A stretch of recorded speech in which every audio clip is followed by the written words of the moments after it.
Muchas gracias, Señor, por darnos la oportunidad de poder continuar platicando de tu palabra, que es lo que nos mueve en esta oportunidad y a través de este medio aprovechamos para saludar a nuestros hermanos, tomar sus peticiones y sus necesidades para ponerlas delante tuyo, Señor, porque tú eres el que puede resolver los problemas, pero principalmente arreglar nuestra vida porque nuestro caminar en el mundo, nuestras cosas, las cosas que hemos hecho, pues las han desarreglado la vida que tú querías que lleváramos.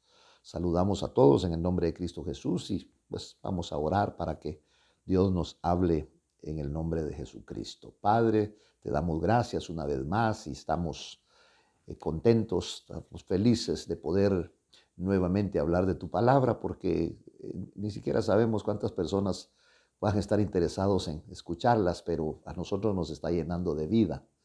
Y no solamente de vida, nos está llenando de salud. La palabra de Dios es también anímica. ¿Por qué anímica? Porque ministra tu alma. En el nombre de Jesucristo, Señor del cielo, te pedimos por las necesidades, peticiones que hay en medio de tu pueblo, aquel que se alejó de ti, Señor, que reflexione, que pueda, Señor, pensar que necesita regresar.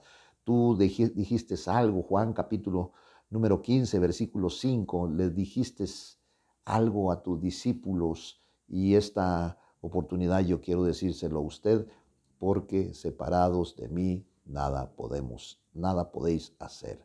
En el nombre de Jesús le bendecimos, háblanos a través de la palabra como sueles hacerlo cada vez, Señor, que un siervo tuyo abre la palabra. No queremos arrobarnos ninguna gloria, pero cuando leemos la palabra trae bendición y entonces a eso fuimos llamados, a leer la palabra, a compartirla, así como lo estamos haciendo en esta oportunidad con usted. Gracias, Padre, en el nombre de Jesucristo. Nos disponemos, pues, a tocar uno de los temas infinitos que hay en la palabra del Señor. Eh, Luego de que el apóstol Pablo en la carta a los romanos habla de la salvación hacia la gentilidad. Usted sabe que la gentilidad era es el nombre que se le daba a todas aquellas personas que no eran del pueblo de Israel, eran gentiles, eran gente de las naciones. Ya habló el apóstol Pablo de la salvación de Israel al final de los tiempos, habla de la insondable sabiduría de Dios y ahora quiere hablar de la actitud consecuente del creyente, consecuente en sentido que después, ¿qué hacemos después de tener ese encuentro personal con el Señor? ¿Qué hacemos? Y eso es muy importante porque aquí te puede abrir tu entendimiento, cómo vivir después de que hemos confesado a Cristo Jesús, cómo comportarnos, cómo actuar después de que hemos tenido el privilegio de que el Señor ha quitado el velo de enfrente de nosotros y ha abierto los ojos de nuestro entendimiento y hemos confesado a Cristo Jesús como Señor y como Salvador. Y naturalmente tiene que haber un cambio de caminar, un cambio de vida. Por eso estoy hablando que la actitud como consecuencia o consecuente del que ya creyó. El Evangelio es para el que ya creyó. No podemos imponerle el Evangelio a una persona que no ha creído. Y por eso es que en esta oportunidad vamos a hablar en el capítulo número 12 del libro de Romanos cómo tiene que comportarse ahora los nuevos creyentes. Acordémonos que esta gente, que este libro es dedicado a los romanos. Y entonces eh, ellos, pues definitivamente una nación, era un pueblo conquistador, era un pueblo que realmente les gustaba la vanagloria y muchas actitudes. Tenían dioses, como por ejemplo el dios de la guerra, llamado Marte, eh, Apolos, tenían al dios de los mares, Neptuno, Poseidón, Afrodita, la diosa del amor, y por eso su nombre, pues, y todo lo que es afrodisíaco, viene precisamente, se deriva de ese nombre de Afrodita. Estaba Eros, que también era contemplado como el señor del amor, y por eso es que ahora escuchamos nosotros, derivado de ese nombre, unas situaciones de orden erótico, eros, ¿verdad? Entonces, vemos nosotros, y ahora Pablo tiene que instruir a aquellos creyentes que en medio del paganismo, que en medio del libertinaje, que en medio de idolatría, fueron alcanzados por el poder de Dios. Pero no solamente los romanos, porque en este caso quiero decirle que yo fui alcanzado por el poder de Dios. Me alcanzó el poder de Dios, porque yo iba corriendo tras el pecado. ¿Por qué? Porque el pecado me gustaba. Y cuando me empezó a gustar el pecado, conozco el pecado, pero llegó un momento que ya no quería yo el pecado, pero es muy fuerte. El espíritu de pecado es demasiado fuerte y humanamente no puede uno controlarlo, porque uno no puede dejar de hacer lo malo. ¿Por qué? Porque el pecado entró en contubernio con la muerte. Y entonces el pecado es el que se encarga de enganchar a la gente. Digo esta palabra, disculpe, no encuentro otra, o de atrapar a la gente, el pecado. Y lo lleva hasta situaciones tan tremendas, tan horribles el pecado, y no es tan fácil sacudírselo, no es tan fácil decir, bueno, no es como llevar un anillo, me lo quito y ya estuvo. No, no, no, no. El pecado cobra derechos. Y por eso la Biblia habla que la paga del pecado es muerte. No va a dejar, no te va a dejar hasta que te lleve a la muerte. Y la primera muerte que nosotros encontramos aquí es la muerte espiritual. La muerte, y por eso es que espiritualmente el que no tiene a Cristo está muerto. Y no puede pelear y no puede luchar contra el pecado. Y por eso Pablo habla refiriéndose al pecado y dice, las armas de nuestra milicia no son carnales, pero son poderosas en Dios para derrotar al enemigo, deshacer fortalezas, planes y estrategias de cómo el enemigo a través del pecado te quiere destruir a ti, quiere destruir a tu familia, quiere destruir tu hogar, quiere totalmente. Y entonces, por eso hablamos. Bueno, entonces se empiezan algunos judíos que vivían en Roma, se empiezan a convertir. Solo oiga la palabra que estoy usando, convertir a Cristo Jesús, igual que gente romana que se empieza a convertir a Cristo. O sea, convertir es como transformar, es hacer.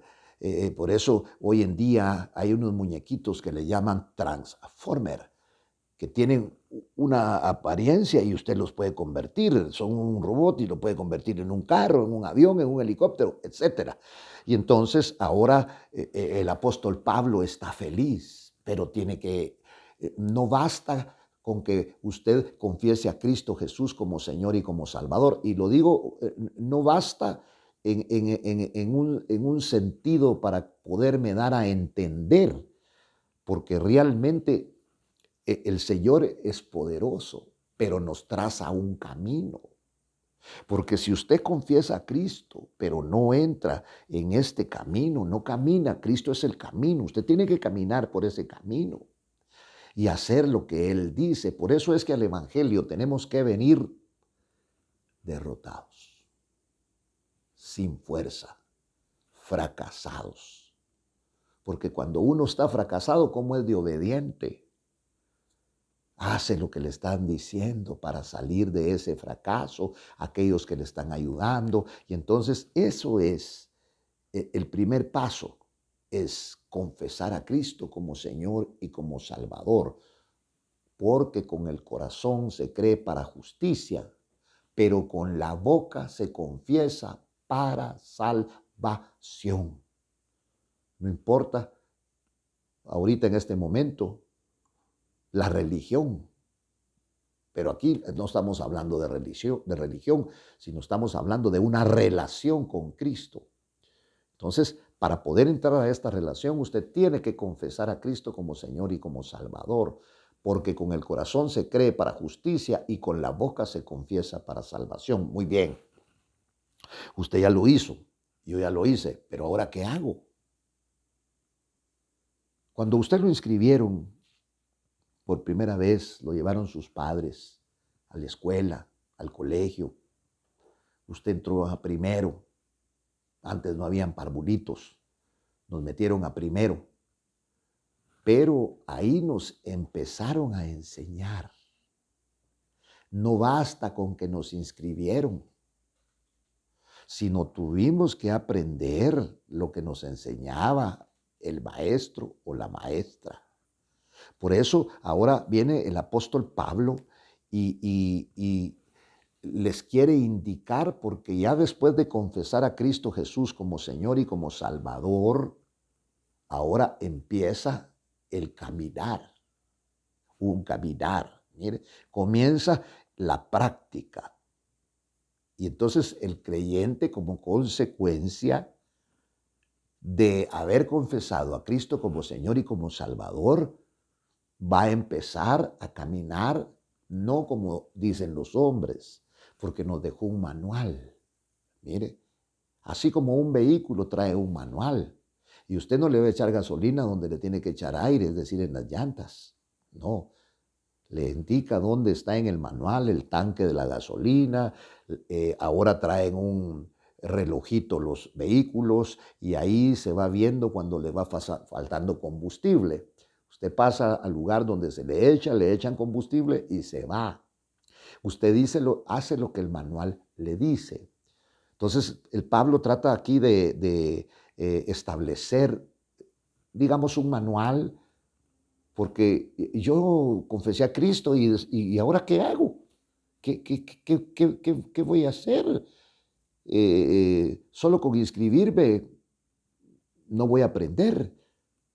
Y entonces, como la actitud que comienza la práctica, empieza un proceso, digamos, de santificación.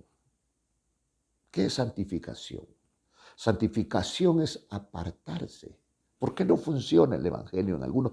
Porque no hacen caso, porque no se apartan estas personas. Mire, entonces empieza la santificación en nuestro interior, en la relación con los hermanos y en la relación con la sociedad. Muy bien. Entonces, por eso Pablo dice aquí, por consiguiente, hermanos, mire, os ruego, como esto no es una obligación, él le está rogando. Yo no le puedo imponer a usted en el evangelio, ni le puedo obligar a que deje de hacer cosas. Por eso hoy me uno con Pablo y le digo, yo también le ruego. Os ruego por las misericordias de Dios que presenten vuestros cuerpos como sacrificio vivo y santo, aceptable a Dios, que es vuestro culto racional. Aquí habla de un sacrificio porque está trayendo a colación lo que hacían antes. Eran sacrificios de víctimas, eran sacrificios muertos, porque mataban un cordero, mataban un buey y esto presentaban ellos. Pero ahora van a instruir a los creyentes de cómo poner en práctica la vida cristiana. ¿No le parece? Ahora ya soy cristiano, aleluya, ya confesé a Cristo como Señor y como Salvador, ya tomé la opción de bautizarme o de no bautizarme, porque probablemente a usted lo bautizaron como han bautizado a mucha gente de niño, pero usted no tuvo opción de decir me quiero bautizar, porque no sabía qué es precisamente el bautismo. El bautismo no es más que la identificación con la muerte y resurrección de Cristo. Muerte cuando bajas a las aguas. Por eso es que no te pueden salpicar de agua. Tienes que sumergirte. A un muerto no le entierras solo la cabeza, ni solo los pies, ni solo la mano. No, es por completo. Y entonces, porque antes, ¿cómo enterraban? Pues un hoyo. Y ese hoyo ahí metían el cuerpo, no habían cajas, y entonces metían el cuerpo y quedaba totalmente sepultado. Esa es figura de las aguas, donde quedas totalmente sepultado y luego cuando sales, sales a una novedad de vida, tipo de la resurrección de Cristo. Hay una identificación en la muerte y resurrección de Cristo en el bautismo. Muy bien. Entonces venimos y ahora está hablando como sacrificio vivo, porque Dios es Dios de vivos, no es Dios de muertos. Gente viva, gente que le glorifique, vivo y santo. Santo es habla aquí con un concepto tal vez muy diferente al que nosotros conocíamos de un santo. Ahí está el santo. No se mueve, no habla, hay que cambiarlo el lugar, hay que limpiarlo, etcétera, etcétera, etcétera. No, aquí santo está hablando de un hombre, de una persona que se aparta para vivir para Dios. No puede salir del mundo. No podemos salir del mundo. Pero ya no vamos a hacer las cosas que antes hacíamos. ¿Y para qué las vamos a enumerar? Usted ya las sabe, yo ya las sé. Estuve sumergido en ese mundo de pecado en el cual cuando quise salir no pude hasta que una mano poderosa entró a ese mundo de pecado y ese pecado me mató y entró esa mano poderosa y me sacó y me dio vida y vida en abundancia, la mano de Cristo Jesús, la mano de Dios. Y entonces ahora dice, por consiguiente, ¿por qué? Por consiguiente, bueno, ahora que ya sos cristiano, ahora que ya empezaste en el Evangelio, por consiguiente, hermanos, os ruego por las misericordias. No, esto es lo lindo del Evangelio, que no se impone, se expone. Como lo estoy haciendo yo en este momento, te estoy exponiendo la palabra del Señor. Os ruego por las misericordias de Dios. Oiga, porque si alguien ha tenido misericordia, es Dios. Amor a la miseria. Llegó a nuestra vida cuando ya no le podíamos ofrecer mayor cosa. Porque muchos, por ejemplo, yo le di mi juventud al deporte. Vivía para jugar fútbol, le di mi juventud al deporte desde niño. Y seguí jugando y seguí jugando y seguí jugando y era, mi vida era para el fútbol específicamente. Pero cuando conozco al Señor, ahora quiero ser útil para el Señor. Entonces por eso está diciendo, para que presentéis vuestros cuerpos como sacrificio vivo y santo, vivo y apartado.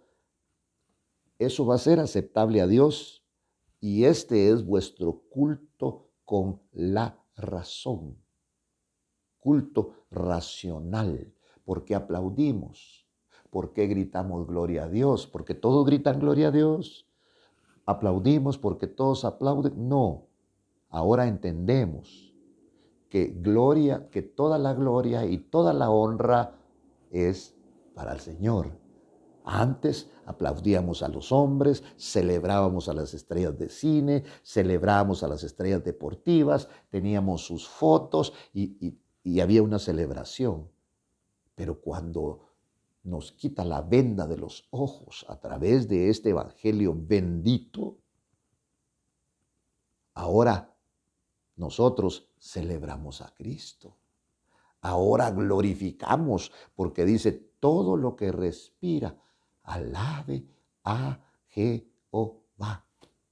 Solo los muertos no pueden alabarle. Por eso yo no podía alabarle antes, porque estaba muerto en mis delitos y pecados, y Cristo me ha dado vida y vida en abundancia, y por eso hoy tengo alegría y alabo el nombre del Señor. Entonces, por eso está hablando. La conducta correcta, acá habla de la práctica. Y ahora, ¿cómo poner en práctica las cosas de Dios en su vida cristiana? La conducta correcta es el resultado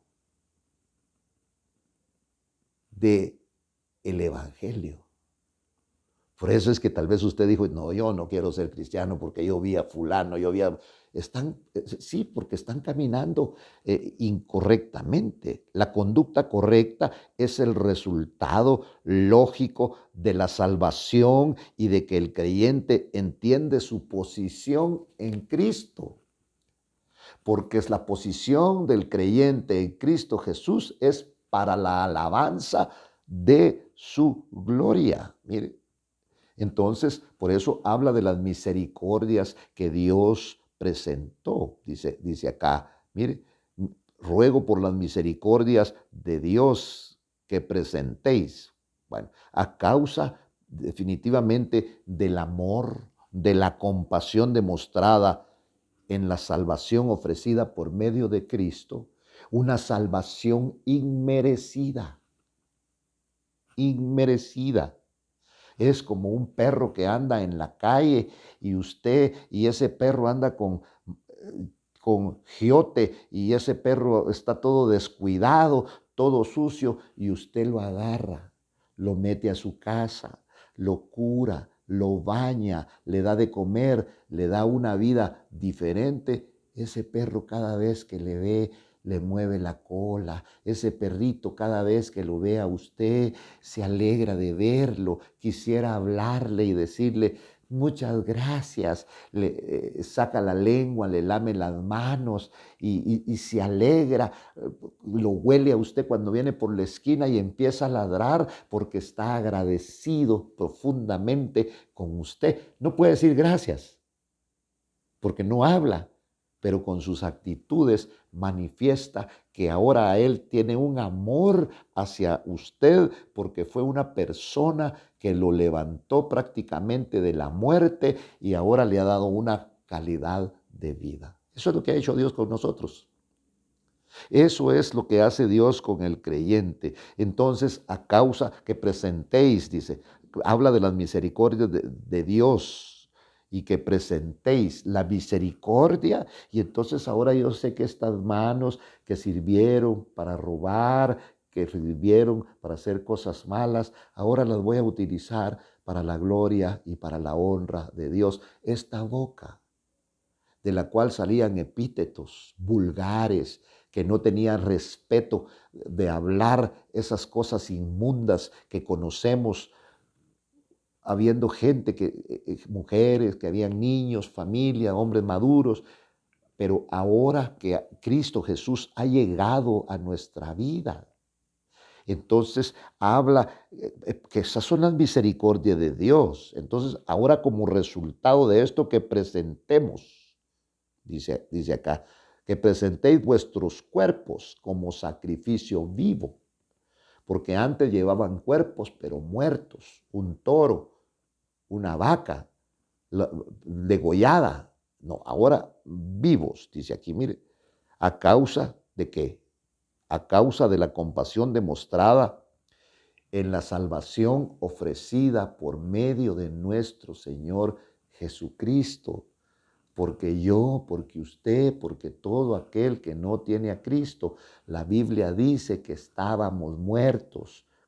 ¿Quién nos dio vida? Cristo Jesús nos dio vida. Entonces, el creyente debe de entregarse a Dios, haciéndole así dueño de su cuerpo y de toda su existencia. Por eso dice, sacrificio vivo.